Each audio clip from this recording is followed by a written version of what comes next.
came out today.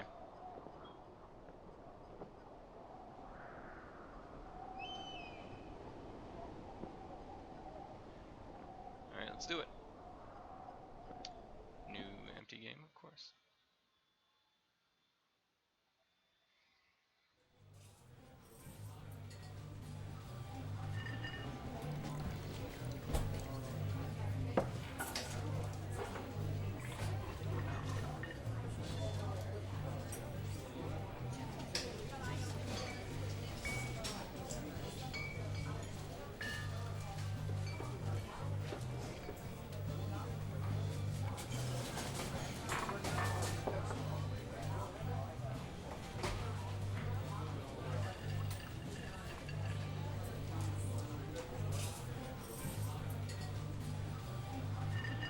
You see Julia. Yes, yes, I see Julia. Alright, I did not have to need to click on that. Sorry.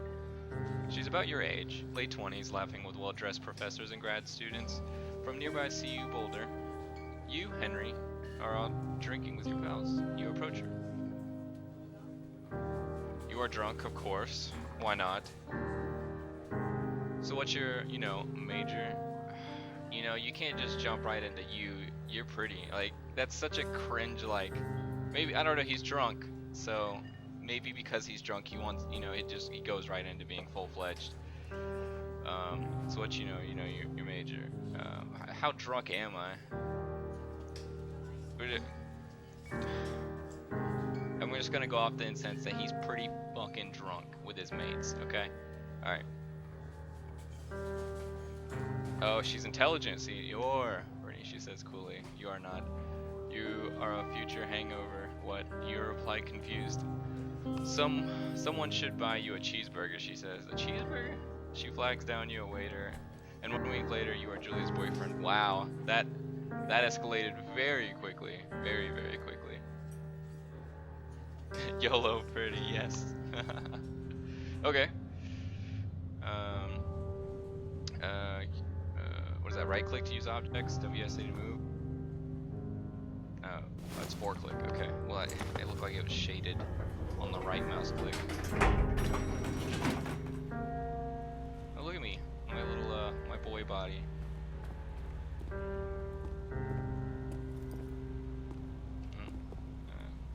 Can't grab any of this. Fire extinguishers, they seem good to have. It's one of these my cars.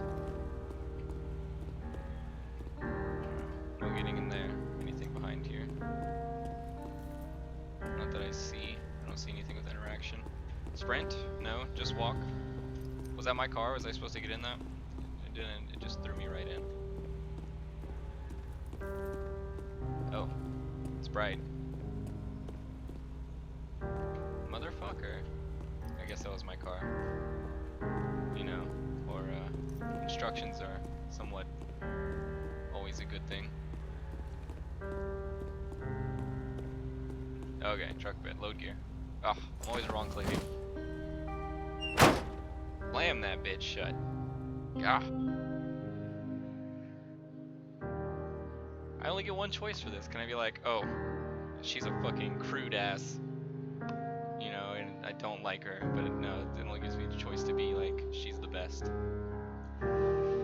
You move in. You share an apartment near the school with a view of the mountains. You two drink beers out on the deck. You drink beer just about anywhere. Life is good.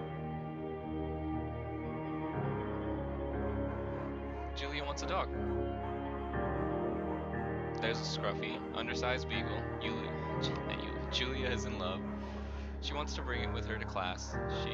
There's also an intimidating but gentle-eyed German Shepherd. Nothing bad could happen to Julia while walking this dog. It's badass. You're right.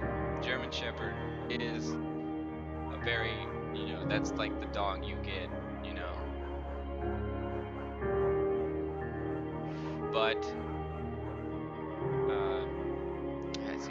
I just feel like the Shepherd's the way to go because it's just really a good dog. Mam's an excellent dog. Yeah, see, look, great choices. He loves wrestling with you in the park and goes with Julia on her runs.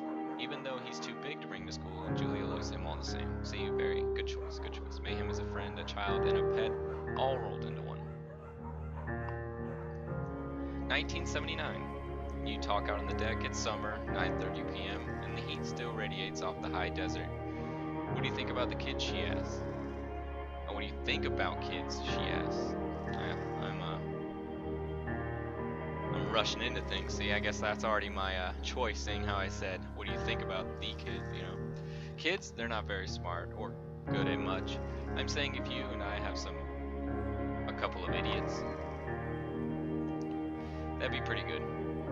I'm happy with it. We can have some children. In that case, we should probably get married. Yeah, I would like that, you say. These kids are going to be screwed up enough. It's probably for the best the parents are hitched. You say she's absolutely right.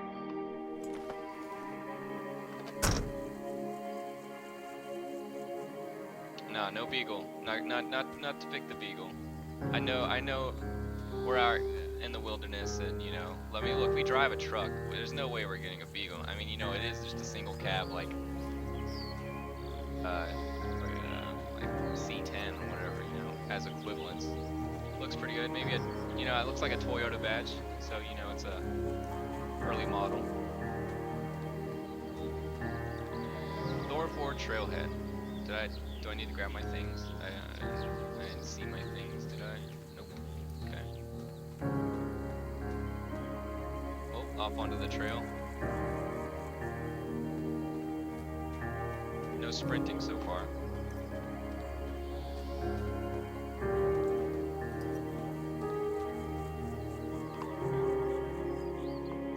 $19.80. It's Thursday night, and Julia is 4 hours late. She doesn't call, you're worried, and getting angrier by the minute. She walks in after you've gone to bed. She's not quite drunk, but she's clearly been having a fun time. You fight when she gets between the sheets.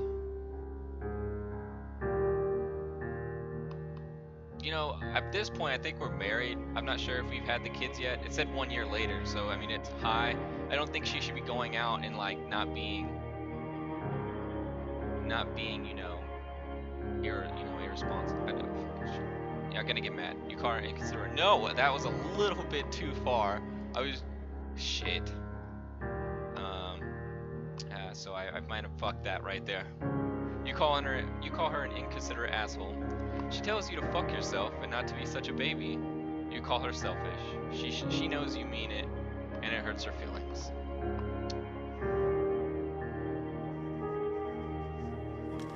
$19.81. Julia still likes to draw. She draws plants from her research. She draws all the places you go. She draws you. What?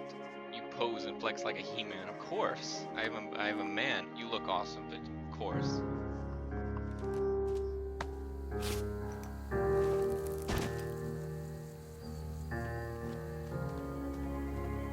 So let me go into the options.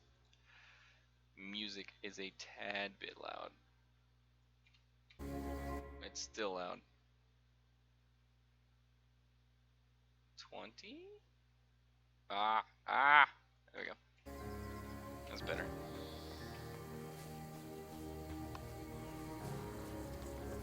It's dusk. Sun is going down, I presume. Two Forks Lookout Tower. 8 miles still. Oh, there's a long way to go. Spacebar to climb over objects. Oh, they knew they could have a great cutscene right there, so they just threw it right in there. I tried shift. It wasn't allowing me to sprint. 1982. During the summers, you and Julia enjoy walking Mayhem at night. There's a festival in town. It brings folks from faraway places. One of them tries to mug you with a knife. Mayhem. This is where you come in. What? What? Are you kidding me? We have a German Shepherd, and it just runs away. Mamie moo, fuck the dog, Julia yells. She gets flustered and has trouble speaking when she is stressed. You confront the attacker. Oh, well, this is where it gets a little, beat his goddamn face in. Dude, I like this game already. I love its scripting.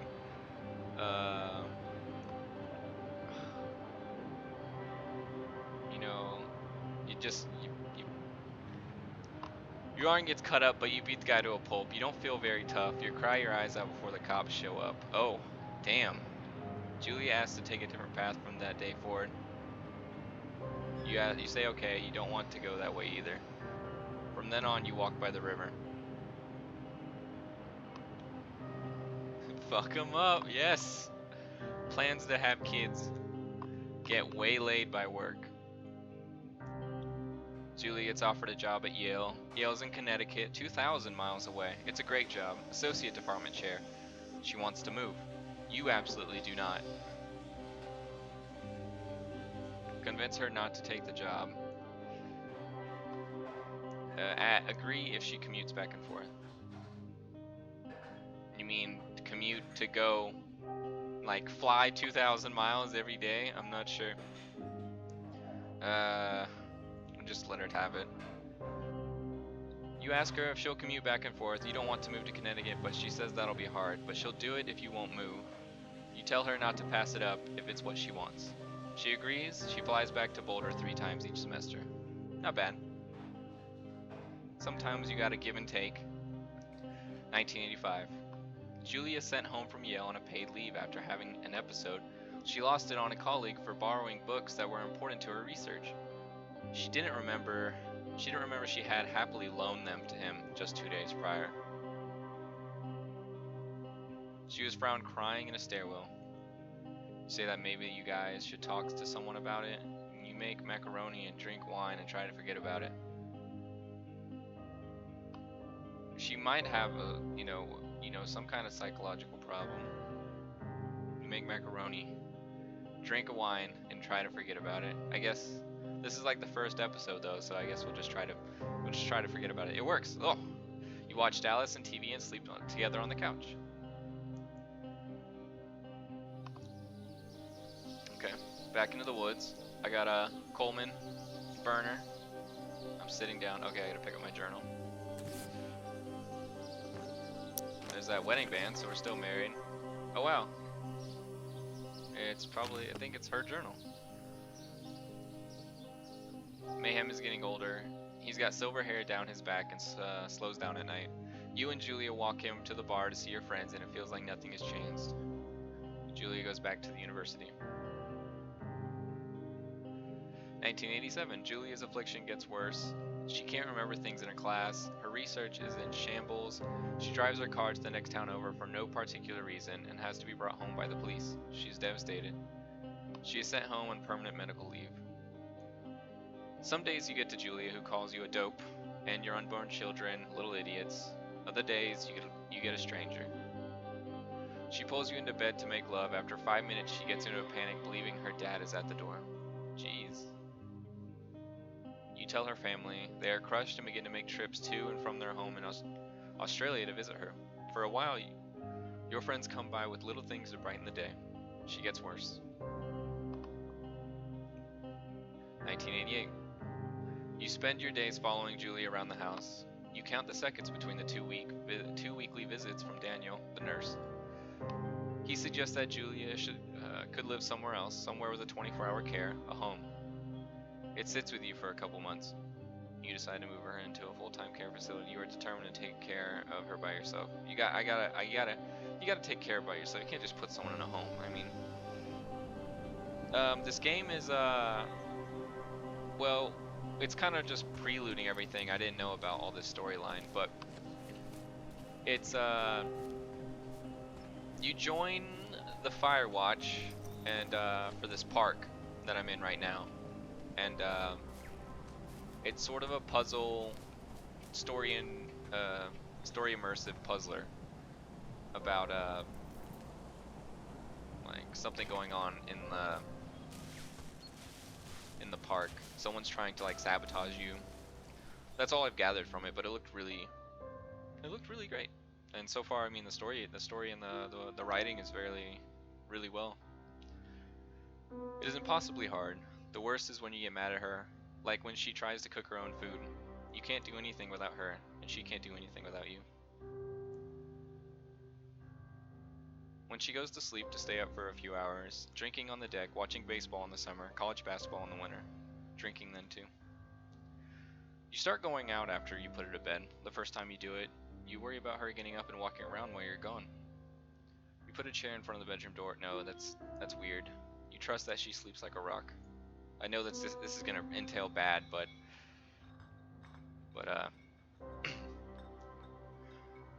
you go to the same bar at the boring end of the Pearl Street. It's nice there. Over time, you tell Sheila, the bartender, everything. It's huge weight off. You're home and in bed by 1 a.m. a couple nights a week. You look forward to those nights. Uh-oh. Uh-oh. See ya, MX. Have a good day, man.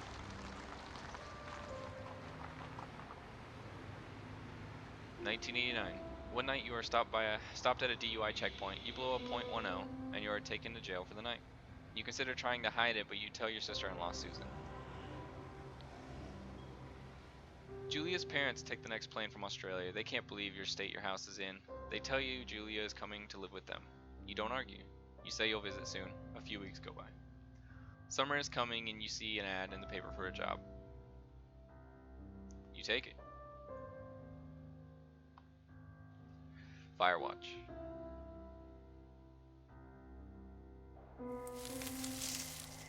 Here we are. Wait. Was there a sign? Thoroughfare lookout.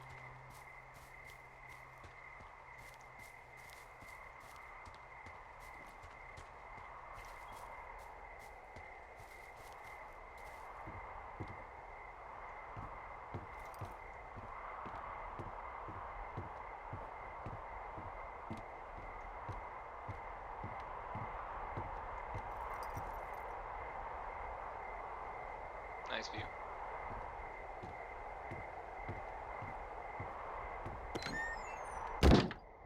Turn on the power.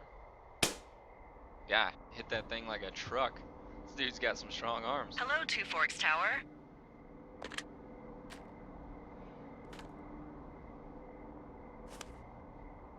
Hold left shift to activate radio.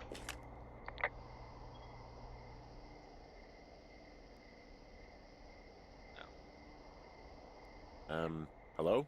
Whoever this is? It's Henry, right? Yeah. I'm Delilah.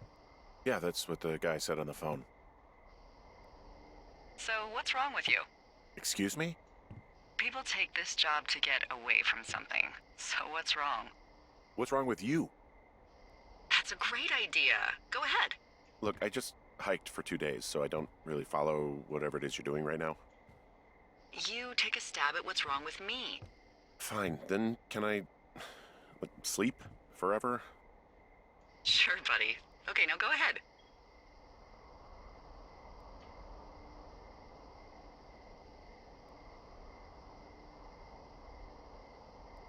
Okay, you're probably out here because nobody back home can stand you.